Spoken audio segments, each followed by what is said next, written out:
എക്സാലോജിക്കുമായിട്ടുള്ള പണമിടപാടിനെക്കുറിച്ച് എൻഫോഴ്സ്മെൻറ്റുകാർ നടത്തുന്ന അന്വേഷണത്തിനെതിരെ മഹാനായ ശശിധരൻ കർത്ത അദ്ദേഹത്തിൻ്റെ CMRL കമ്പനിക്ക് വേണ്ടി ഹൈക്കോടതി സിംഗിൾ ബെഞ്ചിൽ കൊടുത്തിരുന്ന കേസ് നേരത്തെ നിഷ്കരണം തള്ളിയിരുന്നു.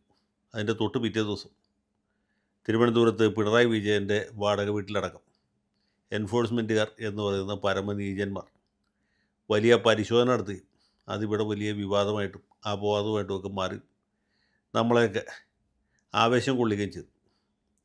ഈ അന്വേഷണത്തിനെതിരെ മഹാനായ കർത്താവ് കേരള ഹൈക്കോടതിയിലെ ഡിവിഷൻ ബെഞ്ച് മുമ്പാകെ ഒരു പെറ്റീഷൻ കൊടുത്തു.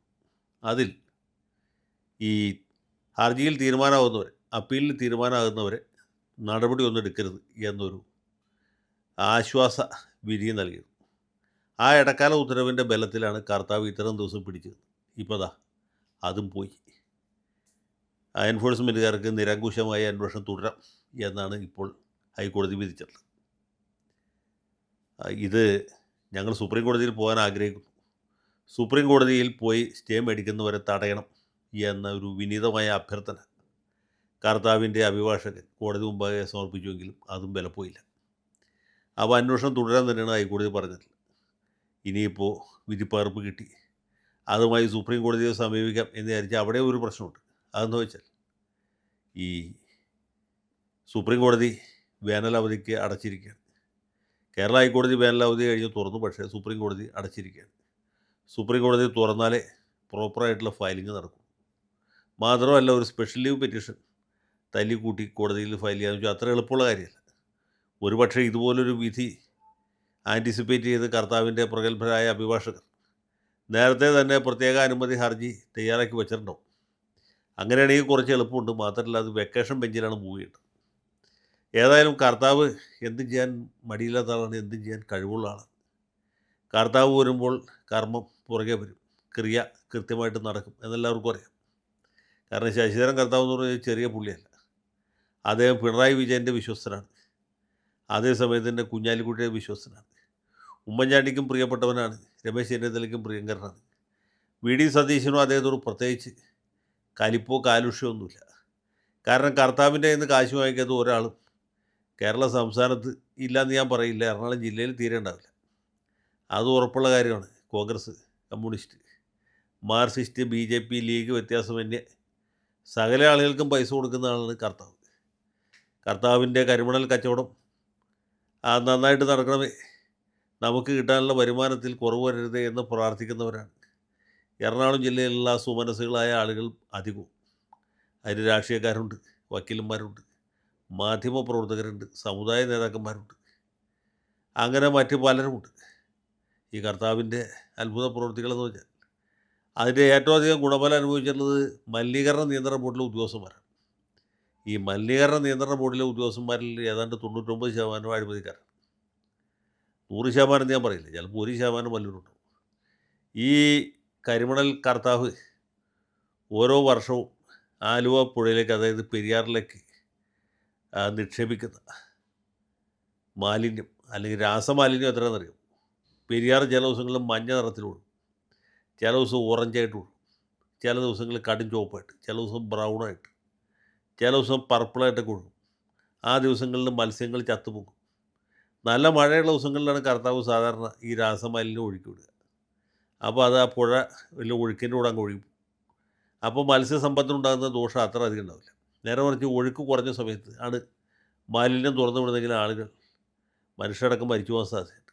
അപ്പോൾ ഇങ്ങനെയൊക്കെ ചെയ്യാൻ കഴിവുള്ള കർത്താവിന് കഴിഞ്ഞ എത്രയോ കൊല്ലമായിട്ട് തുടർച്ചയായിട്ട് ഏറ്റവും മലിനീകരണം കുറഞ്ഞ വ്യവസായശാലയ്ക്കുള്ള അവാർഡ് കൊടുത്തുകൊണ്ടിരിക്കുന്നു എന്നുള്ളതാണ്.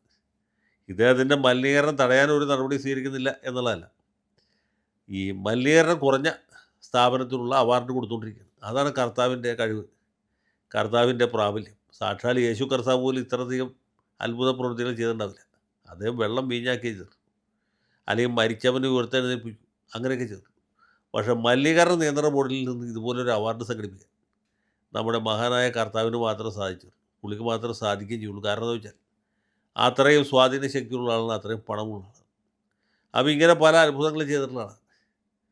അദ്ദേഹം കൊളംബോ യൂണിവേഴ്സിറ്റിയിൽ നിന്നാണ് ഡോക്ടറേറ്റ് പണം കൊടുത്ത് വാങ്ങിയിട്ടുള്ളത്. അങ്ങനെയാണ് ഡോക്ടർ ശശിധരൻ കർത്താവായത്. പുള്ളിയെക്കുറിച്ച് ശത്രുക്കൾ പറയുന്നത് ശത്രുക്കളല്ല, പുള്ളിയോട് അത്ര ഇഷ്ടമില്ലാത്ത ആൾ, അസൂയാലുക്കൾ പറയുന്നത്. അദ്ദേഹം SSLC പരീക്ഷ എഴുതിയ കൊല്ലം പുല്ലുവഴി ജയകേരള സ്കൂളിൽ നിന്ന്, ഈ പുല്ലുവഴി ജയകേരളം എന്ന് പറഞ്ഞാൽ നമ്മുടെ മുൻ മന്ത്രി ശിവൻകുട്ടിയുടെ ഉടമസ്ഥയിലുള്ളതാണ്, അദ്ദേഹത്തിൻ്റെ മാനേജ്മെൻറ്റിലുള്ളതാണ്. ആ മഹാവിദ്യാലയത്തിൽ നിന്ന് ഏറ്റവും കുറവ് മാർക്ക് മേടിച്ച് SLC തോറ്റ ആളാണ് കർത്താവ് എന്നാണ്. കർത്താവിന് ഈ തോറ്റ SLC കഴിഞ്ഞാൽ പിന്നെ ഒരു ബിരുദമുള്ളത് ഡോക്ടറേറ്റാണ്.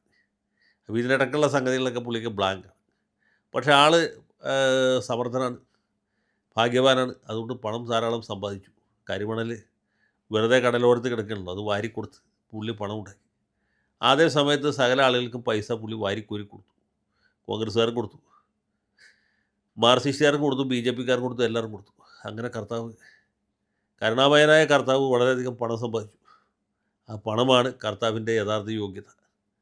അതനുസരിച്ച് പുള്ളി രാഷ്ട്രീയക്കാരെ സ്വാധീനിച്ചു, മലിനീകരണ നിയന്ത്രണ ബോർഡിലെ ഉദ്യോഗസ്ഥന്മാരെ സ്വാധീനിച്ചു, മറ്റെല്ലാവരെയും സ്വാധീനിച്ചു. ആ സ്വാധീനത്തിൻ്റെ ഫലമായിട്ട് അദ്ദേഹത്തിൻ്റെ സമ്പത്തിന് ഉത്തരോത്തരം അഭിവൃദ്ധി ഉണ്ടായി. അതിൽ നിന്ന് ഒരു ചെറിയ ഭാഗം, വളരെ ചെറിയൊരു ഭാഗമാണ് പാവം വീണ വിജയന് കൊടുത്ത്, അവരുടെ കമ്പനിക്ക് കൊടുത്ത്. അതൊന്നും ഒരു വലിയ ത്യാഗമായിട്ട് പുള്ളി ഒരിക്കലും വിചാരിച്ചിട്ടില്ല, ഇപ്പോഴും വിചാരിക്കുന്നില്ല. അതിൻ്റെ പേരിലാണ് ആ പാവത്തിനെ ഇങ്ങനെ വേട്ടയാടുന്നത്. അപ്പോൾ ഒരാൾ സമ്പന്നനാകുക എന്ന് പറയുന്നത് ഒരു പാപമല്ല.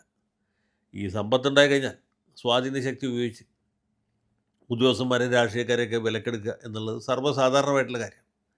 ആ സമ്പത്തിൻ്റെ ചെറിയൊരു ഭാഗം വീണയെപ്പോലെ ഒരു പാവപ്പെട്ട പെൺകുട്ടി ഒരു സ്റ്റാർട്ടപ്പ് ബിസിനസ് ഉണ്ടാക്കിയപ്പോൾ അവർക്ക് കൊടുത്തു.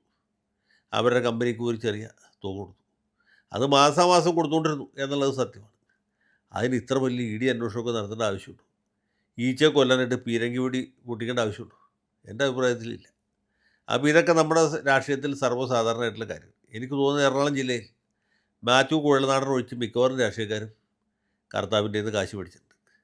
ഈ കുഴൽനാടൻ കാശ് മേടിക്കാത്തത് പുള്ളി ഈ സമയത്ത് കേരളത്തിലുണ്ടായിരുന്നില്ല, പുള്ളി ഡൽഹിയിൽ വക്കീലായിട്ട് പ്രാക്ടീസ് ചെയ്യായിരുന്നു, അതുകൊണ്ടാണ്. അല്ലെങ്കിൽ കുഴൽനാടൻ ഒരു പക്ഷേ വാങ്ങിച്ചു പോകുമായിരുന്നു. അപ്പോൾ ഇതാണ് കർത്താവിൻ്റെ ഒരു എന്താണ് ശക്തി. അതുകൊണ്ടാണ് അദ്ദേഹത്തിൻ്റെ മകനെ കൊച്ചി സർവകലാശാല സെനറ്റിലേക്ക് നോമിനേറ്റ് ചെയ്തത്. മറ്റ് പല അത്ഭുതങ്ങളും ചെയ്തിട്ടുണ്ട്. അപ്പോൾ അതൊക്കെ എണ്ണി പറയാൻ തുടങ്ങിയാൽ തീരെയില്ല എന്നുള്ളത് ഞാൻ ആ ഭാഗത്തേക്ക് ഉദ്യമിക്കുന്നില്ല. ഏതായാലും കർത്താവ് വൈകാതെ തന്നെ സുപ്രീം കോടതിയിൽ പ്രത്യേക അനുമതി ഹർജി കൊടുക്കും. അതിന് മുമ്പായിട്ട് ഇവിടെ എന്തൊക്കെ കലാമിറ്റി ഉണ്ടാവും എന്ന് മാത്രമേ നമുക്ക് കാത്തിരുന്ന് കാണേണ്ടതുള്ളൂ. ഒരു കാര്യം കൂടി പറയാതെ അവസാനിപ്പിക്കാൻ പറ്റില്ല.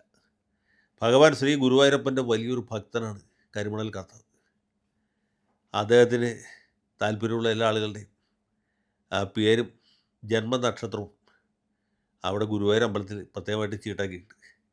നിങ്ങളുടെ ജന്മദിനം എന്താണെന്ന് വെച്ചാൽ കർത്താവ് കൃത്യമായിട്ട് ഓർക്കും, അല്ലെങ്കിൽ അദ്ദേഹത്തിൻ്റെ ഉത്തരവാദിത്തപ്പെടുത്തിയ ആളുകൾ ഓർക്കും. ആ ദിവസം ഗുരുവായൂർ അമ്പലത്തിൽ വഴിപാട് കഴിപ്പിച്ച് പ്രസാദം രാവിലെ വാകച്ചാർത്തിന് നട തുറക്കുന്നത് 4 മണിക്കാണെങ്കിൽ ആ പ്രസാദം പുഷ്പാഞ്ജലി കഴിപ്പിച്ച് അല്ലെങ്കിൽ ബന്ധപ്പെട്ട മറ്റ് സംഗതികളൊക്കെ ചെയ്ത് കാലത്ത് 7 മണിക്ക് മുമ്പിൽ നമ്മുടെ വീട്ടിലെത്തിച്ചേരും. അതാണ് കർത്താവ്. അപ്പോൾ ഞാനിപ്പോഴും വിചാരിക്കുന്ന ശ്രീ ഗുരുവായൂരപ്പന് ശക്തി ഉണ്ടെങ്കിൽ കരിമണൽ കർത്താവ് ഈ നിയമ നടപടികളിലൊക്കെ വിജയകരമായിട്ട് അതിജീവിക്കും, പുള്ളി പയറ് പോലെ പുറത്തു വരും എന്നാണ്.